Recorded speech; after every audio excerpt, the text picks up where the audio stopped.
Welcome to the Tech Egg. Don't get scrambled. Enjoy the video. In this video, I will explain how to make a chocolate vending machine from cardboard. First, gather your essential materials. You'll need sturdy cardboard, a reliable glue, and a sharp craft knife for clean cuts. Don't forget small chocolate bars or candies to fill your machine. Also, have a ruler, pencil, and a cutting mat ready to ensure all your measurements are accurate and safe. A simple design sketch will guide your construction. Now let's build the main structure. Carefully cut your cardboard into pieces that will form the outer box of your vending machine. Use strong adhesive to assemble these pieces, ensuring the frame is stable and secure. Next, create an internal compartment where your candies will be stored, ready for dispensing.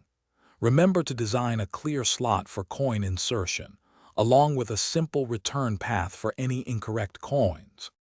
The heart of your machine is the dispenser. Craft a sliding tray mechanism that will hold and release the candy. Integrate a simple lever or a pushrod system that, when activated, moves the tray. It's crucial that this design allows only one candy to be dispensed per operation. Test your mechanism repeatedly with different candies to ensure it functions smoothly and reliably every single time. Finally, add some personal flair. Decorate your cardboard vending machine with paint, colored paper, or markers to make it visually appealing. Once decorated, load the internal compartment with your favorite chocolates or candies. Now, for the exciting part. Insert a coin into the slot and activate the dispenser to see your creation in action.